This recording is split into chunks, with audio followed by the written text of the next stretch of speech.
فإذا ذكرني فإن ذكرني في نفسي فإذا ذكرني في نفسه ذكرت في نفسي আমার এই সমস্ত বান্দা বান্দীরা আমাকে ধীরে ধীরে স্মরণ করবে। মাঠে কাজ করতেছে, হাত দিয়ে জবানে জানিয়েছে আল্লাহ। মাছ ধরতেছে, ধীরে ধীরে চলতেছে আল্লাহ। ক্ষেত খামারে যেখানে কাজ করে, কাজ করতেছে হাতে, দোকানদারি করতেছে হাতে, কিন্তু তার ধীরে ধীরে জবানে জবানে চলতেছে আল্লাহ আল্লাহ। আল্লাহ সঙ্গে সঙ্গে জবাব দেয়, আমি আরশে আজিমে বসে বসে আমি ওই বান্দার কথা আমার কুদরতি ধীরে ধীরে স্মরণ করি। কেমন কথা আপনারা চিন্তা করছেন? আল্লাহ বলতেছেন আমার যে বান্দাটা ধীরে ধীরে আমাকে স্মরণ করে, আমিও আমার কুদরতি ধীরে ধীরে তাকে স্মরণ করেছি। কোরআন শরীফের মধ্যে একটা আয়াত আছে, আল্লাহ রাব্বুল আলামিন তার পয়গম্বরকে কোরআনের মধ্যে বিভিন্ন জায়গায় বলতেছেন, পয়গম্বর আপনার কাছে যারা এই জিজ্ঞেস করে আপনি বলে দেন এইটা এই। ইয়াসআলুনাকা আনির রূহ, মানুষ আপনার কাছে জিজ্ঞেস করে রূহ কাকে বলে, কুল আপনি বলে দেন রূহ হলো আল্লাহর আদেশ। পয়গম্বর তারা আপনার কাছে জিজ্ঞেস করবে যে জুলকার নাইন সম্পর্কে, আপনি তাকে বলে দেন কুল আপনি বলে দেন। কিন্তু একটা আয়াতের মধ্যে আল্লাহ তাআলা বলতেছেন وَإِذَا سَأَلَكَ عِبَادِي عَنِّي فَإِنِّي قَرِيبٌ,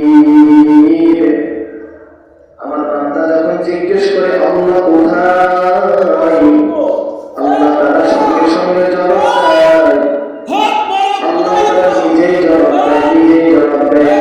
এই আয়াতের মধ্যে আল্লাহ এটা বলেন নাই পয়গম্বর আপনি বলে দেন আল্লাহ কোথায় আছে এটা আপনি বলে দেন, না এমনটা বলেন না, বরং আল্লাহ নিজেই জবাব দিচ্ছে আমি আমার ওই বান্দার একেবারে নিকটে।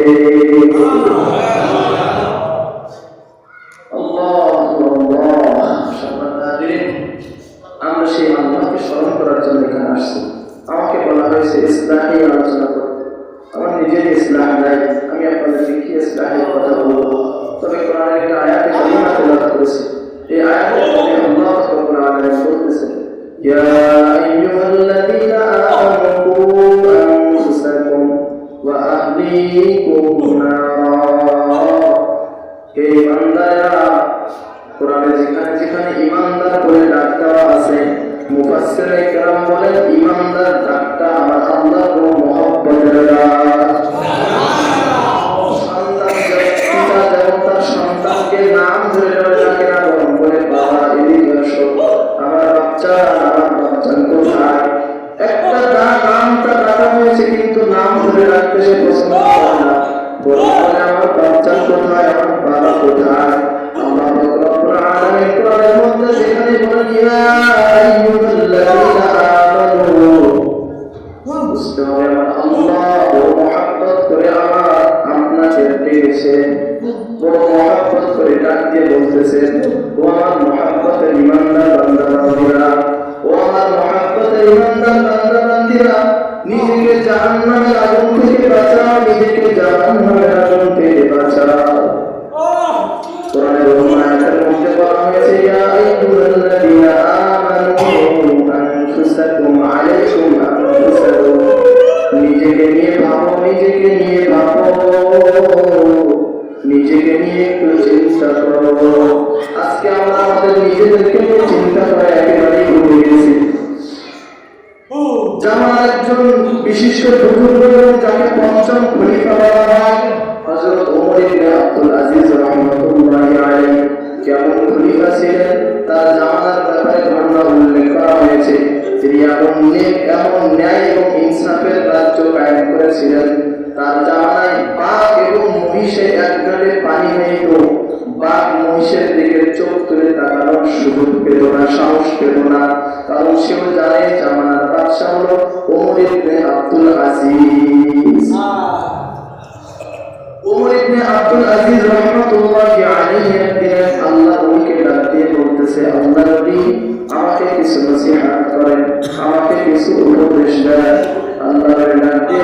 বলতেছে ওমর ইবনে আব্দুল আজিজ, কখনো কি নিজেকে নিয়ে একটু চিন্তা করেছো তুমি?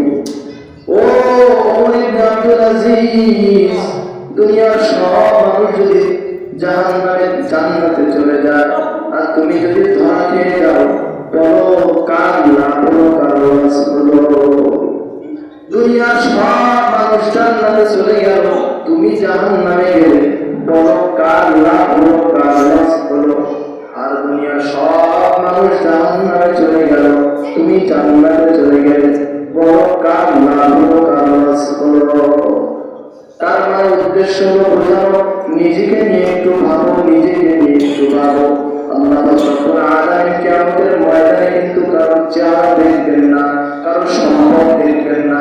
আল্লাহ রাব্বুল আলামিন দেখবেন কার দিলের মধ্যে আল্লাহকে বসায় ফেলছে, কে ধীরে ধীরে সারাক্ষণ আল্লাহকে স্মরণ রাখে।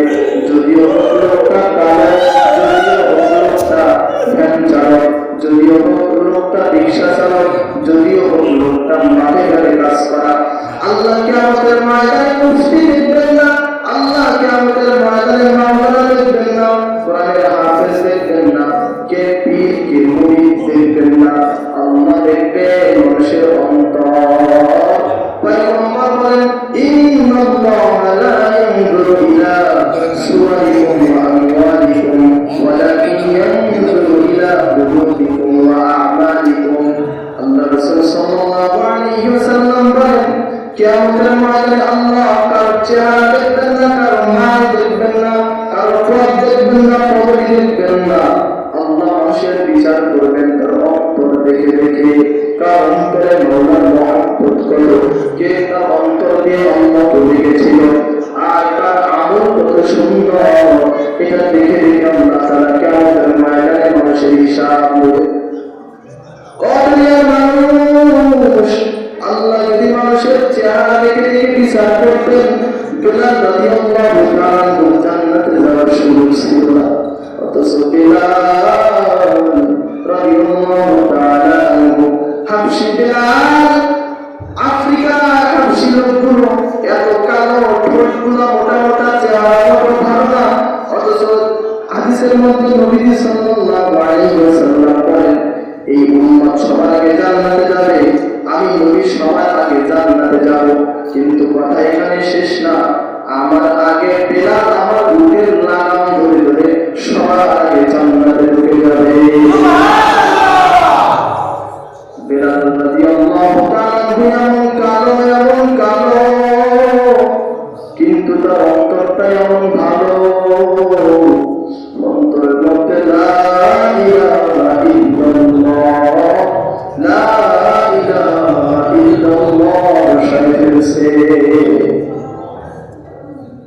আল্লাহ যদি কারো ঘর বাড়ি ধন সম্পদ থেকে বিচার করতেন, জুলাইবি রাদিয়াল্লাহু তাআলা আনহু জান্নাতে যাওয়ার সুযোগ ছিল না, অথচ জুলাইবি রাদিয়াল্লাহু তাআলা আনহু কেমন একজন সাহাবী, ঘর নাই, বাড়ি নাই, অর্থ সম্পদ কিছুই নাই, পেটে কালো, আরবের মধ্যে জুলাইবি রাদিয়াল্লাহু তাআলা আনহু চাইতে একটু স্ত্রী ব্যক্তি আর নাই।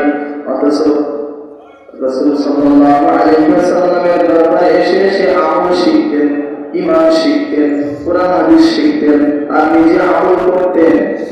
জুলাইবি রাদিয়াল্লাহু তাআলা আনহু নবীর কাছে আসতেন, নবীকে মাশওয়ারা করে বলতেন জুলাইবি তুমি অবসরই করবা। জুলাইবি রাদিয়াল্লাহু তাআলা আনহু বললেন ইয়া রাসূলুল্লাহ, ইয়া হাবিবাল্লাহ, আমার চেহারা এত কালো, আমি তো পেটে, আমার দিকে কেউ তাকায় না, আমার অর্থ সম্পদ নাই, ঘর বাড়ি নাই, যেখানে রাত সেখানেই কাজ, কিছু পাইলে খায়, না পাইলে না খায়, আমার সাথে কে বিবাহ দিবে? এই কথা বলে চলে গেছে। কিছুদিন পর আবার নবীর দরবারে, ও জুলাইবি তুমি কি বিবাহ করবা না? জুলাইবি রাদিয়াল্লাহু তাআলা বলতেছে পয়গম্বর আমার সাথে কে বিবাহ দিবে? আল্লাহ। নবীজি আরেকদিন বললেন জুলাইবি বিবাহ কি করবা? জুলাইবি একটু কিছুটা অসন্তুষ্ট হয়ে বলছেন নবীজি বারবার আপনি একই কথা বলেন, আমার সাথে তো কেউ মেয়ে বিবাহ দিবে না। নবী সাল্লাল্লাহু আলাইহি ওয়াসাল্লাম বলেন জুলাইবি যাও যাও,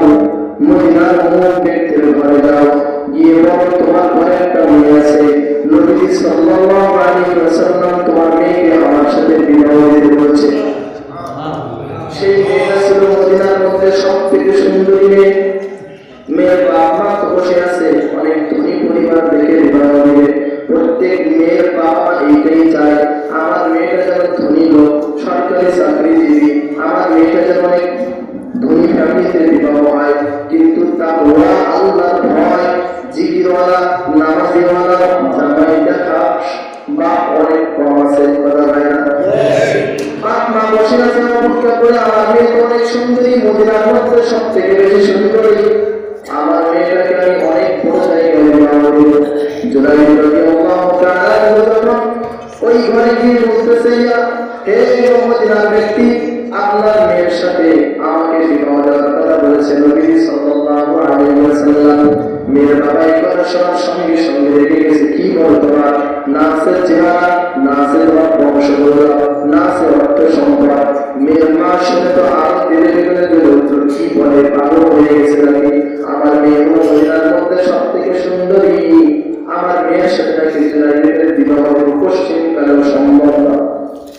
ঘর থেকে মেয়ে শুরু বলতেছে, বাবা কার প্রস্তাব ফেরাই দিচ্ছেন, একটু চিন্তা ভাবনা করছেন নাকি? প্রস্তাব তো জুলাইবের নাই, প্রস্তাবটা দিছে তো স্বয়ং দুনিয়ার বাদশাহ মুহাম্মদুর রাসূলুল্লাহ সাল্লাল্লাহু আলাইহি ওয়াসাল্লাম। ও বাবা মা, তোমরা একটু অভিমান করো না, আমি রাজি হয়ে গেলাম। জুলাইবের সঙ্গে বিবাহ হয়ে গেল। বাসর রাত একটা ছেলে এবং একটা মেয়ের জন্য সব থেকে আনন্দের মুহূর্ত। জুলাইব রাদিয়াল্লাহু তাআলা বাসর রাতে স্ত্রীর কাছে যাওয়ার জন্য সব প্রস্তুতি সেরে ফেলেছে, স্ত্রীর পাশে বসে গেছে। এমন সময় বাইরে থেকে আওয়াজ, নবীজি যুদ্ধের ডাক চলে এসেছে। এই ঘোষণা শোনার সঙ্গে সঙ্গে জুলাইব নতুন স্ত্রী থেকে হাতটা টান দিয়ে একটা দৌড় দিয়ে যুদ্ধে শরীক হয়ে গেছে। যুদ্ধে শরীক হওয়ার পর জুলাইব রাদিয়াল্লাহু তাআলা অনেক কাফেরকে হত্যা করার পর নিজেই যুদ্ধের ময়দানে শাহাদাত বরণ করেছে। যুদ্ধ শেষ হয়ে গেল। নবী সাল্লাল্লাহু আলাইহি ওয়াসাল্লাম সহ সমস্ত সাহাবায়েরা খুঁজতেছে মুখে আত্মীয় কোথায়, কে কে মারা গেল, কে কে শহীদ হয়ে গেল, সবাইকে খুঁজে খুঁজে নবীজির দরবারে আনা হচ্ছে। কিন্তু নবীজি একজনকে খুঁজতেছে, সে আর কেউ না, সে হলো জুলাইব। নবী সাল্লাল্লাহু আলাইহি ওয়াসাল্লাম বারবার বলে, আমার জুলাইব কোথায়, আমার জুলাইব কোথায়? জুলাইব তো দেখি না, কেউ জুলাইবকে যেমন চিনেও না। সাহাবায়ে কেরাম বলছে, ইয়া রাসূলুল্লাহ, জুলাইবকে তাও তো চিনি না। নবীজি বলতেছে, তোমরা আমার জুলাইবকে চেনো না। জুলাইবের টাকা নেই, পয়সা নাই, অর্থ সম্পদ কিছু নেই, চেহারা নেই, বংশগত নাই, কিন্তু জুলাইবের মধ্যে আল্লাহ এবং তার রাসূলের প্রেম এত পরিমাণ, এত পরিমাণ। আল্লাহ আমাকে খবর পাঠিয়েছে জুলাইবকে খুঁজতে। নবী সাল্লাল্লাহু আলাইহি ওয়াসাল্লাম কিছু দূর যাওয়ার পর দেখে জুলাইব রাদিয়াল্লাহু তাআলা মাথাটা বালুর মধ্যে দিয়ে শহীদ হয়ে পড়ে আছে। জুলাইব রাদিয়াল্লাহু তাআলা নিজে গিয়ে নবী সাল্লাল্লাহু আলাইহি ওয়াসাল্লাম নিয়ে গিয়ে জুলাইবকে উঠায়, নিজের মোবারক উরুর উপরে রাখছে। রাখার পরে নিজেই হাত দিয়ে দিয়ে বালুগুলো সরাই দিচ্ছে আর বলছে, জুলাইব তুমি আমার, আমি তোমার। তুমি আমার, আমি তোমার। দুনিয়ার কোন মানুষ জানে না তোমার অন্তরের মধ্যে কত নবীর প্রেম আছে, কত আল্লাহর প্রেম আছে। তুমি তোমার অন্তরের মধ্যে আল্লাহর ভয় অন্ধকার ঢুকাইছো জুলাইব।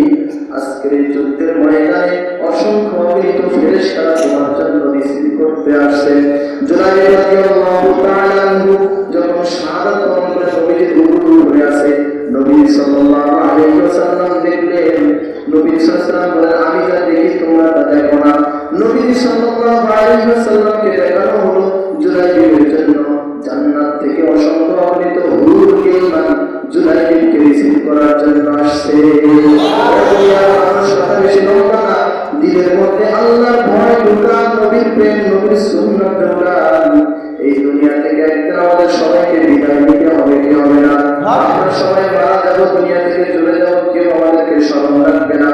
আল্লাহ এবং তার রাসূলকে যদি সাথী করে বন্ধু করে দুনিয়া থেকে বিদায় নিতে পারি, তাহলে এই কবরের মধ্যে শান্তি, আখিরাতে শান্তি, জান্নাত আল্লাহ আমাদের জন্য দিয়ে দিবেন। আল্লাহ আমাদের সকলকে কবুল আর মঞ্জুর করেন। সকলে